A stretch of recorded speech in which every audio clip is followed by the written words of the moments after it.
So in the beginning, there was rock. So in the early evolution of the Earth, there was lots of early land formations which had no life. It was just ground up rock from tectonic activity and from volcanoes. So all this, with volcanoes especially, would spew out lots of rock into the neighboring ocean, and this rock would lie there until it was eroded by the wind or the sea or chemical. So this erosion was basically grinding down these rock particles to smaller and smaller lengths. So it's just all about grinding it up. And this was sort of the early primitive soils. And this was hundreds of millions of years ago. And in order to make soil, there are certain key ingredients. So you need this ground up mineral rock or minerals, which contains a lot of nutrients such as phosphorus and potassium. That's why you typically see lots of beautiful farmlands right next to volcanoes, because the ash contains so many nutrients for the plants. You need organic matter, life, water, and gases. And after 1,000 years of going from this rock, you can then go on to arable farmland soil, which is down here at the bottom. So it takes about 1,000 years to make about 3 centimeters of arable farmland. So it's a very slow process. So continuing on the theme of going back in time, going back about 420 to 430 million years ago, you would have this soil, you have this rock erosion occurring. And this is when the early life forms, early plant life were forming. So I'm just going to summarize a few 100 million years of plant evolution for your convenience. So if you sort of imagine this was barren rock next to the sea, so the ancient ancestors of plants were fungi-like, algae-like living cells, and they were in the ocean for billions of years, pumping out oxygen as a waste material. And one of the major advantages of being in the ocean is that you can easily take out nutrients from the ocean, which is flying around all around you. And yep, so that's what was happening in the ocean. They can take out these nutrients. And over a space of a few 100 million years, these little algae beings would then land onto the rock, neighboring rock, slap it onto the sea here. And they would then start to deal with the pressures of being outside in the open atmosphere. And quickly moving on to this, we have the earliest known land-based plants, which is the Cooksonia. And these were about 1 centimeter high, and they were very primitive plants. They didn't have a vascular system, they didn't have roots, no flowers, no seeds. They were just little sticks, green sticks. And they moved onto the land, and it was basically a competition pressure, because in the sea we have lots of competition, lots of these algal beings. They went onto the land and they grew there, but they also faced a lot of pressure and a lot of stress, because in the ocean you have nutrient availability all around you, whereas on the land you have to get it from the rock, and the rocks weren't particularly easily habitable. They didn't have any early soils that plants could grow in. So these early formations, these early land plants were believed to form fungi associations to help them establish themselves on the land. So this is represented by an orange squiggly line. And fungi were on the land before plants, it's believed. And this association helped plants to take a stake in the land, and they proliferated into what we know now, rainforests, etc.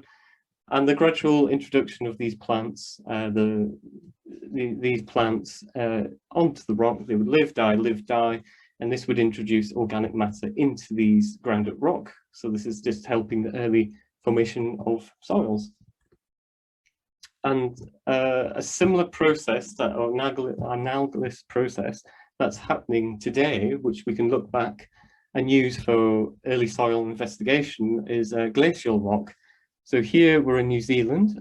You can see there's a glacier, and as it's moving down, closer towards the mountains, you actually see ground-up rock being left in its place. And this ground-up rock is an early form of soil, just as it was a few 100 million years ago. And as you can see, ground-up rock has been left at the bottom of this glacier. And early plants, so very primitive plants, should I say, such as moss, are moving in to colonize the soil.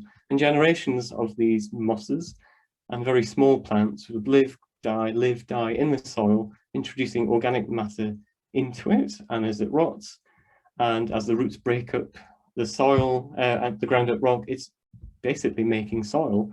And after a few 100 million years of this grounding introduction to organic matter, you get the lovely farming fields, the rainforests of purely beautiful soil. So this is how soil actually formed. And soil is formed of this mineral component as well as lots and lots and lots of organic matter and carbon dioxide being pumped in. So now we know what soil is and how it formed. Why is it important? Why should we care? So soil is the basis of all ecosystems on the land on Earth. So the top right, we have a picture of a rainforest. Without soil, trees, plants would struggle to grow. And soil is is very important for all land-based crops, which inevitably feed animals. So most of your crops and animals actually depend on soil. Without them, we would struggle greatly. And soil is the second biggest carbon store on Earth, second to the ocean. So in order to fight climate change, it's very crucial to keep it going. And we also get, surprisingly, a lot of medicines from the soil. So there's a lot of fungi, bacteria, full of life in the soil. So you might have heard the old saying of one teaspoon full of soil contains billions of life forms, and that's true. There's so many single-cell organisms in soil. It is led to many discoveries, including a lot of antibiotics. So soil is a big biodiversity store, carbon store, and it provides so much of our systems needed for life. I mean, if we go back to the early slides where it was barren rock, what would you prefer, barren rock or rainforests? So this is where I'm going to sort of briefly touch on my research at Leeds University. So I specialise, like Becca said, in the plant-root soil interaction. So many people know that plant roots take water and nutrients from the soil, but that's about it. But that is actually very, very simplistic and to a degree quite untrue. They also do lots of other things. So as well as taking water and nutrients from the soil, they actually secrete this mucilage, which is formed of very complex polysaccharides, which are small chains of sugars popped together into long, long chains. So this sticky mucilage has many functions. It helps to lubricate the root caps and tips through the soil. So it helps reduce friction as they go deeper and deeper into the soil. And this mucilage is also known to help regulate this plant-root soil interaction, which is known as the rhizosheath, rhizo being the root and the sheath the interaction point. So this polysaccharide helps in some plants, it's been shown, especially grasses, they can actually secrete more during periods of drought to hold onto the soil to take more water and nutrients. And when the conditions are right, they don't secrete so much. But the mechanisms of regulation are completely unknown at the moment. And as well as this mucilage secretion, uptake of nutrients and water, plants also release, well, whatever's in the cell of the root. So this is known as the exudate. So plants release DNA, release all sorts of proteins. Whether this is regulated or not, it's unsure. And this mucilage contains lots of biomarkers that other insects, plants use. So some plant roots will compete with each other in overlapping rhizosheath areas over at the top here. And of course, parasitic worms, bacteria, fungi also want to interact with the roots. They detect these biomarkers. And of course, a lot of gardeners know these days that arbuscular mycorrhizae fungi, which is a beneficial partnership with plants, also seeks out the interaction with plants via this exudates and possibly mucilage. And this interaction helps plants secure more water and nutrients from the soil, and in exchange they give carbon in the form of sugar to these fungi, which helps them to live. So this is a very brief sort of summary with lots of words and whatever, but it's to show that plant roots don't just take from the soil, they actually give a lot. And this is a rhizosheath image in real life. So this was a wheat crop that was pulled from soil, so it was dried so we could actually take it out. And as you can see, I don't know if you can see the cursor, but going along the roots, there's a long root here, and it actually holds onto the soil. And this is what the diagram was showing. So this is it in real life. So this is the point at which roots take water and nutrients out of the soil. And if we use more sensitive microscopy, we can actually see the rhizosheath in more detail. So to the left, this is just a standard image of a root with soil. So you can see the roots sort of coming down the slide on a curve. Any black blobs, that's purely organic matter. And anything that's partially see-through, like at the top and this particle here, it's partially see-through, that's the actual minerals in the soil that you can see through. And then to the right of this image, this is an antibody stain. So this is very specific to one of the major components of this mucilage, one of the polysaccharides. And this is in green. So again, we have the root that's bending down. And you can actually see quite a lot of mucilage has been detected in this rhizosheath. You've got a bit of organic matter to the top, this black blob, which has a lot of green emanating from it. And you can actually see some of the roots actually bending and twisting on these black blobs. And even on this see-through mineral here to the left, left center of the image, you can see this mucilage almost wrapped around this particle. And this is what's actually happening in the rhizosheath. So as my research looked into these polysaccharides, this is what I'll be focusing on. And you can actually see these polysaccharides, as well as the roots, are holding on to the soil so that the plants can take water and nutrients from the soil. So we know what soil is, we know why it's important, but what is soil erosion? So soil erosion, like we've discussed with the rock, it's the grinding down of soil particles. So to the bottom left here, we have lovely organic, lovely soil, which is full of organic matter, large particles, small particles, it's varied.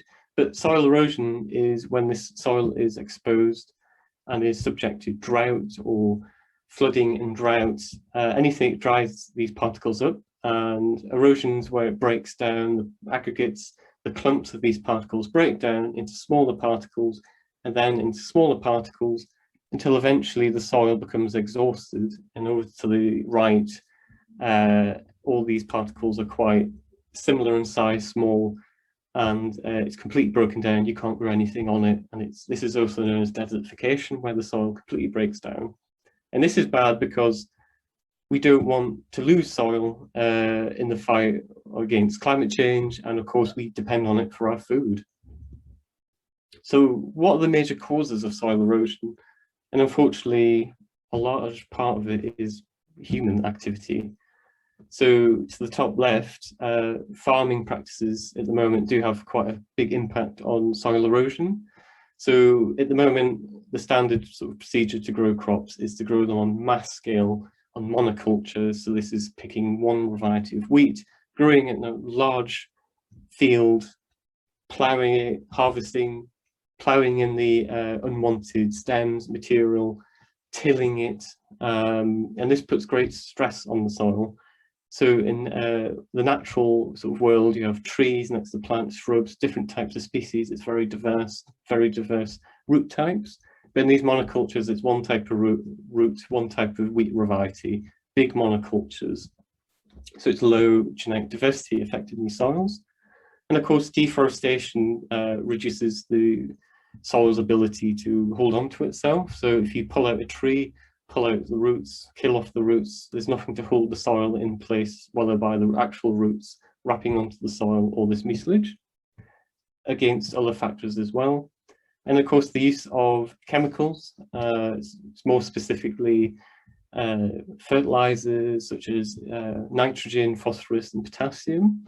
Farmers put this on the field to obviously bolster growth, but it also reduces the plant's reliance on these fungi interactions. And when plants have enough nutrients, they don't want to interact with fungi. And if they're currently in a partnership with fungi, they will get rid of them because they don't need them. Whereas plants that desperately need nutrients, they really do seek out these interactions. So the chemical fertilizers and the big monocultures aren't particularly helping the situation. And of course, tilling, this is where after harvesting your crop, you put the secondary byproducts that you don't really want back into the soil. You dig up the soil, like in gardening, use the hoe, you put the weeds, etc., back in the soil. You're constantly breaking these soil particles down. The plants haven't really had a chance to hold on to that. And of course, the final sort of issue is extreme weather. Climate change is really speeding things up for us. So through droughts, where soil breaks down and blows away, and of course floods where it washes away. And at the moment, we're losing about 100,000 kilometers squared of arable farmland each year, which is equivalent to South Korea. So every year we're losing the equivalent of that. So that is quite shocking. So this is where part of my research was coming in, exploring how to reduce the likelihood of soil erosion and examining soil health. So we have two different techniques. One to the left is wet sieving, and this is standard in geographers' terms, soil scientists. So this is where you add your soil sample to the top. You have a series of descending size sieves. So at the top, you have the largest, about 1 millimeter squared, all the way down to 90 microns, which is very, very small. You put the soil in, you tie the sample down with all the sieves, and you subject it to a torrent of water. And these sieves are shook violently. And this examines these aggregates, these particles stuck together, to see if they are water stable. And of course, the more water stable they are, the less the health of the soil, or at least there's an indication of a good health of the soil. And to the right, this is a fairly new technique that I helped to develop, and it's known as dry particle dispersion analysis. So this is typically used in chemistry and particle science, that I apply the principles anyway to dried soil samples. So in this technique, you have your soil sample. You then put it into a blast chamber, which you could probably see just to the left of that image. Then this blast chamber comes along to the glass slide and sticks on. And the soil sample is subjected to a liquid nitrogen sneeze. So this is quite impactful for these little particles. And the theory is, if the aggregates are strongly associated with each other, as they hit the slide, they will remain together. If they are weakly associated, they will hit the slide, break apart, and cause a bit of a mess. And this is another indication of the stability of these aggregates, but from a more mechanical point of view. So in theory, if the soil is very healthy, these aggregates will remain together no matter the torrent or the liquid nitrogen. So this is actual research that's been published for a while.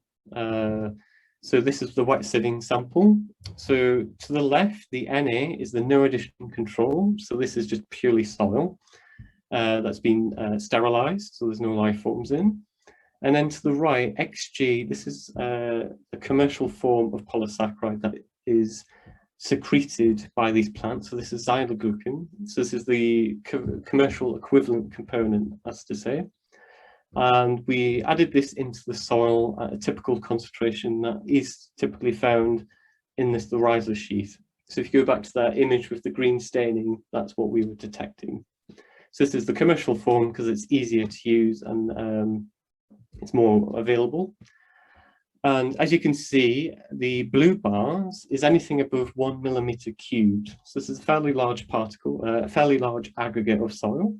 And you can see the distribution of soil aggregates going up this chart here.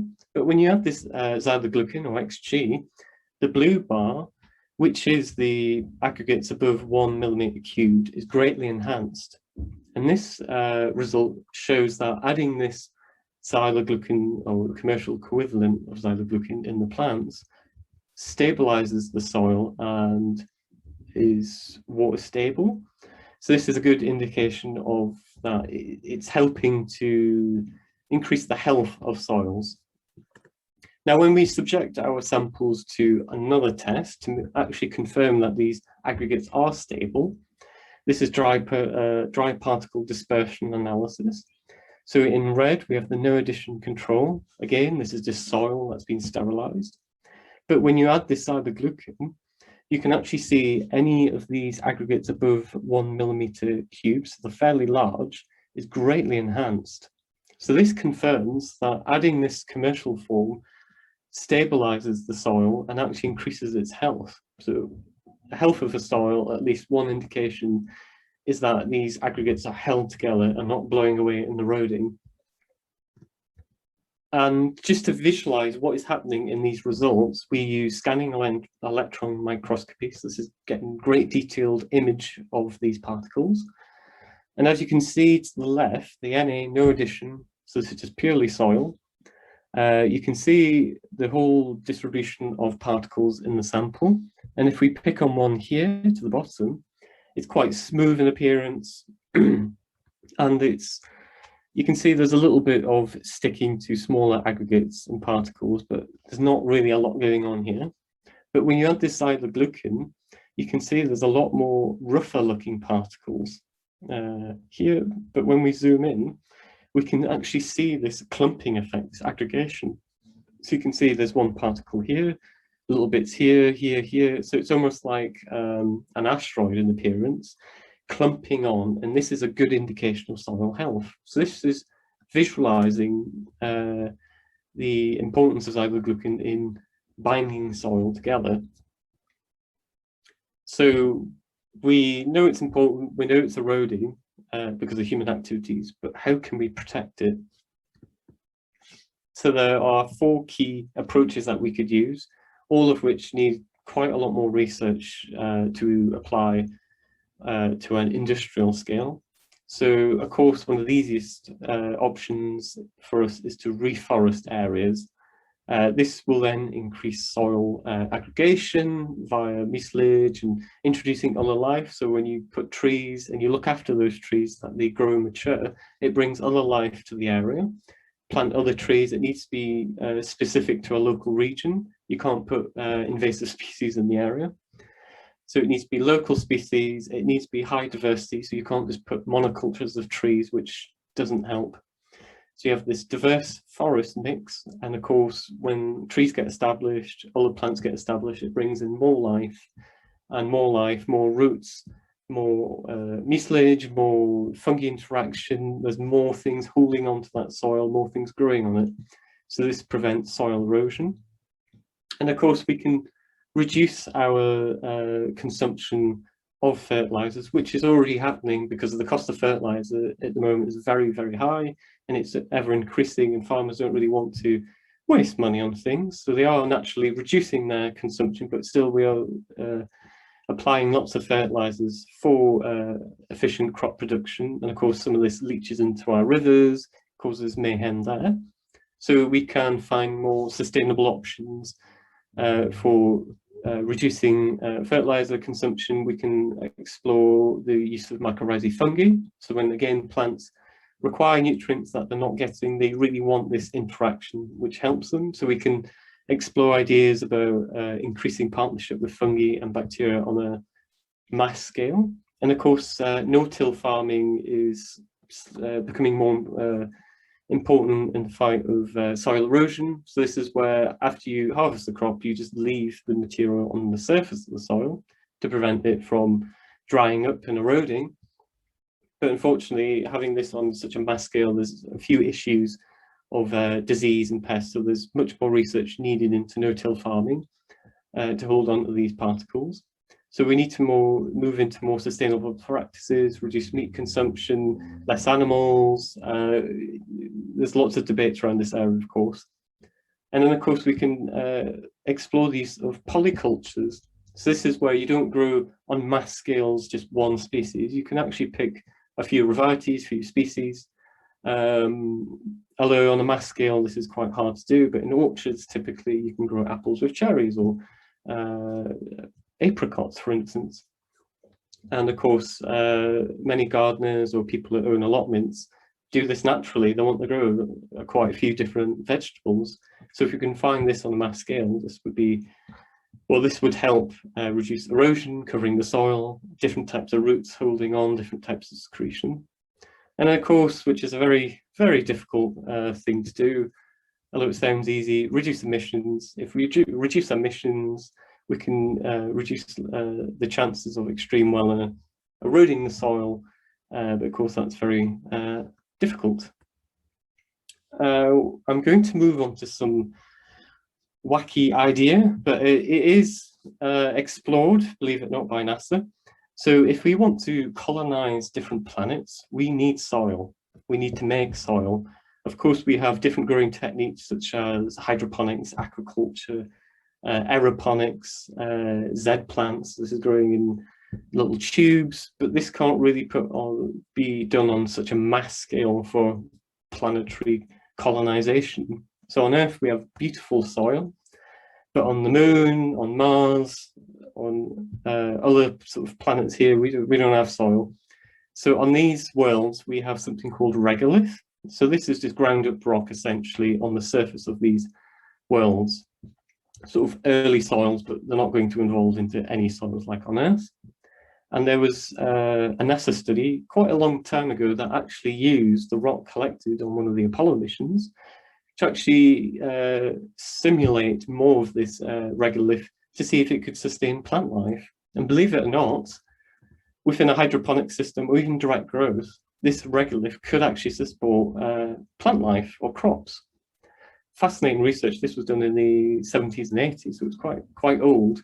So in theory, if we get to the Moon, we can actually take this regolith and grow plants with it. But we would have to, of course, add nutrients to support the sort of growth. And in hydroponics, essentially, you just need a material to hold the plants together, so it can certainly be used in that system. Now, any SpaceX people out there, if you want to colonize Mars and use the regolith there, as in such films, unfortunately, you can't use that regolith, the Martian regolith, because it contains perchloride salts, which are highly toxic. So this is quite a dead world, essentially. So these salts are very toxic to plants. Again, there was a NASA study a while ago that looked into these perchlorides and tried to simulate Martian rock. And unfortunately, it could not sustain plants for very, very long. But of course, in theory, this research said that if you could clean these perchlorides out efficiently, you could, in theory, use it to support hydroponics, aeroponics, or even direct growth, but a load more research is needed. And of course, samples would be nice. So for any planetary person, we need soil to colonize. And I did actually include this in my PhD thesis, and my examiner did laugh, but it is true that it could be used. So sort of coming to the end of this talk, so take-home messages. It takes a long time to produce soil. Soil is home to a huge biodiversity of living beings, bacteria, fungi, plants, invertebrates, worms, moles, so much, algae. It's also a huge carbon store, and we can use it to pump carbon dioxide in through the natural means of growing trees and reforesting things. And of course, we are starting to explore technology of sucking carbon dioxide out of the atmosphere and pumping it into the soil. But this is very early stage technology. We depend on it for all crops on the land, which subsequently feed cattle and poultry. Current agricultural practices are eroding this soil at quite an alarming rate of equivalent size of South Korea. But we can protect it. Although soil that is badly eroded can't be undone, we can protect what we have in what rainforests that we have in natural ecosystems. And of course, soil is awesome.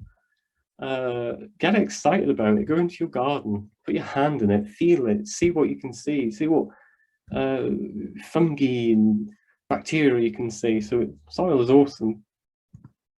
So I'd just like to have honourable mentions here. So I'd like to thank my lab group that was a part of in Leeds. So Professor Knox, who led the group, and Sue Mark especially, who was the lab manager, and all the other postdocs, PhDs and technicians. I'd like to thank my funders, which are the BBRC and the University of Leeds at the time. And I'd like to thank SEB for allowing me to talk to you about one of my passions. And yes, that is an image of us in a graveyard, because that's the type of lab group we were. So thank you for listening, and happy World Soil Day, which is actually on Sunday, but I don't do talks on Sunday. Social media at the bottom, website. But thank you again for listening, and if you've got any questions, I'd love to answer them.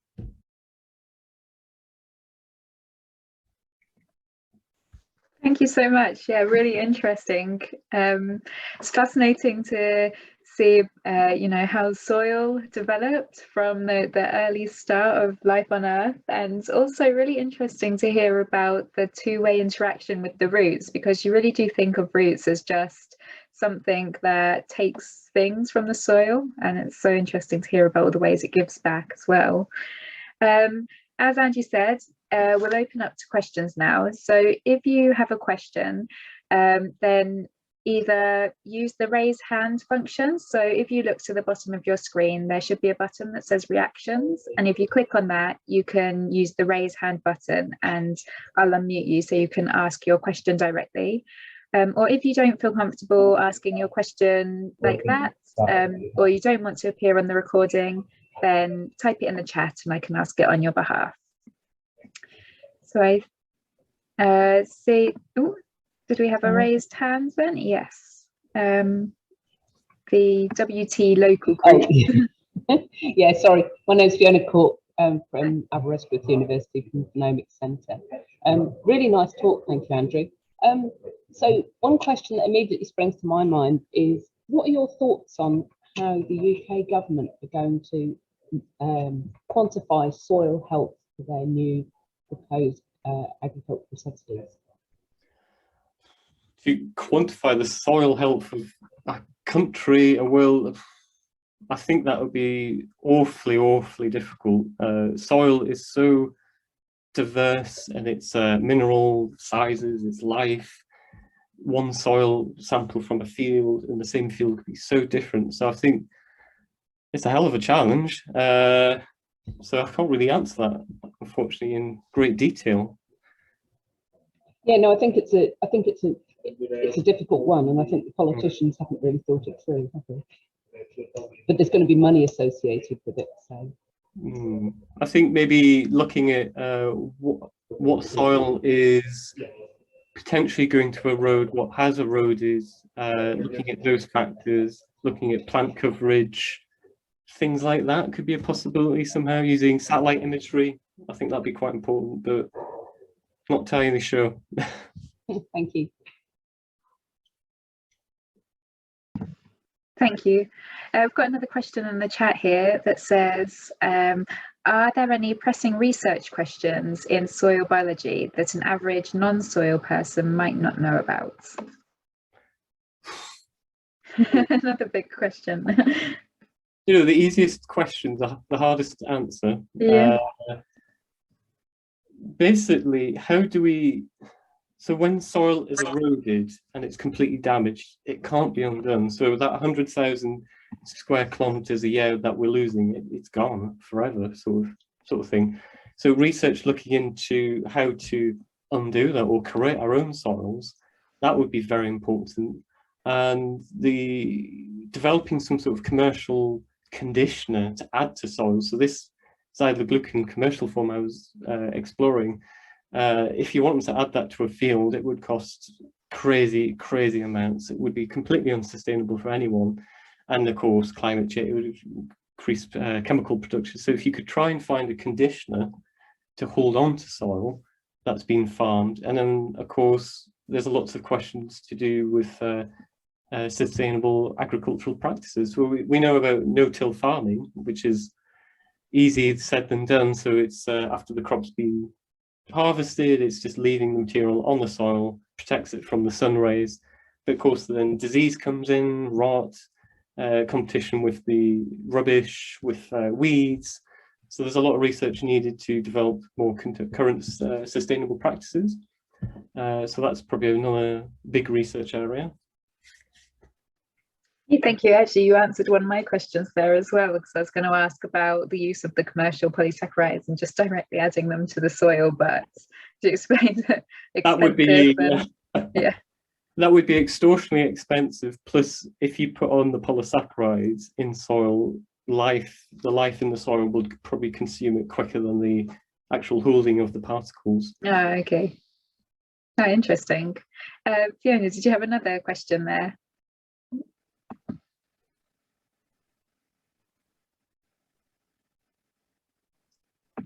Sorry, I forgot to take the hand down. Oh, no, that's fine. I didn't know if you had a second question. Yeah. We've got another question in the chat here that says, I'm a plant biologist by training. How do you think I can get my fellow botanists more excited about soil and consider it in their research, which we almost never do? Get them to talk to me. So I've got a bit of a odd career path, as you've just highlighted. I work in the Neurobiology Institute. I did plant biology, soil biology, so I've got all sorts of aspects to my research, but I originally came from horticulture. So I was working with the soil, actually pulling out weeds, planting plants. When it's raining, I was still out there working on the soil. So I have a real sort of feel for the soil, growing plants, and then I just loved plants. So I went to plant biology, and then I was interested in roots, and then roots lead to soil. So depending on what botany you're looking at, so if it's genetics, you could look at the genetic spread of, well, eDNA is a thing, so you can detect what plants are being grown from the release of DNA in the soil, so that could be quite exciting. And of course, how the roots interact with the soil. Again, I'm going to go on about this because it's my passion. So you could explore what sort of fungi are interacting with the roots, because these fungi, the partnership actually breaks through the cell wall. So it's like someone smashing down your front door. You're welcoming them in, so there's no attack from the plants. They set up shop, and it's almost like a trading center. They set up these little nodules in the root. They give out these nutrients and water, and then the plant naturally exchanges sugars in exchange. And then when the plant doesn't want this interaction because of too much fertilizer, it literally tells it to go away. And we don't really know why or how these specific interactions happen. There's a lot of research at the moment going on. So how these plants extend their environmental influence. So that's really interesting area. But yeah, just read literature or talk to me. Says thank you, love to chat more. Yeah, some great ideas for like future research there. I really can see your enthusiasm about it. So I guess the short answer is get them to look at your blog maybe and have a chat with you. We've also got a question here from Sarah, which actually is similar to one I had myself.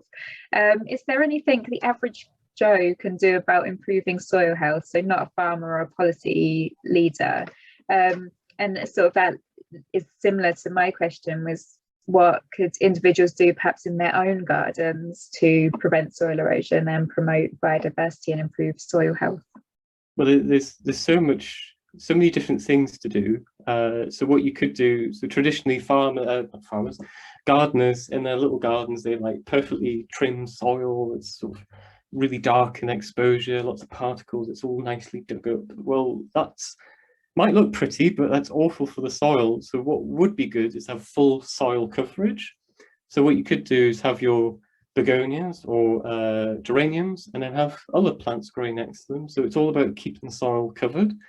Or of course, the best thing a gardener could do is to cut their grass less often, so it grows more, keeps on to the water, and you could have areas purely devoted for wildflowers. So this increases biodiversity, but it's all about keeping the soil covered and not having that traditional view of soil particles being exposed and what have you. So keep the soil covered, use natural non-peat composts compost your own if possible, especially with waste fruits, vegetables. It's really easy to do. There's so many videos on YouTube and books and literature out there. So using the natural sort of forms of nutrients, try to avoid fertilizers, but it's very difficult. There are organic versions out there. And of course, there's green sort of manures. So this is where you grow specific plants to basically chop up, put into water, let them rot down, and then put onto the soils. So that's a natural organic sort of cheap fertilizer you could use. So this is using plants such as comfrey, and this plant will grow anywhere. So you can just rip it out in water and then use this natural sort of fertilizer. Lots of good tips there. Thank you. Yeah, well, I'm about to move to a flat that doesn't have a garden, so that's not going to be helpful there. But before I go, I'll try my best to improve the soil health in the garden I have got. Yeah, just another thank you there in the chat. Yeah, I think I'm not sure if we've got any more questions. Oh no, I did have a question myself actually. I wrote this down right near the start of your presentation. I was really interested when you showed the early life forms coming onto the rocks by the oceans, and the early plant matters. I wondered if there's still anything around today that is similar to those early plant forms that can grow directly on rocks like that, or if now through evolution they are all soil-based plants. Yeah, so I should put a shout out to this Cooksonia, which is one of the earliest believed plants, and there's a fossil, and I saw a real fossil, not in the Natural History Museum of London, but in the Natural History Museum of Slovakia. And I got so excited when I saw it. It was such a small little fossil, and it was next to the toilets. So go to Slovakia, but go and see that. But sort of a modern equivalent would be this glacial rock. So the rock is purely exposed, it's ground up. This is brand new, fresh, early soils, you could say, but it lacks the organic component.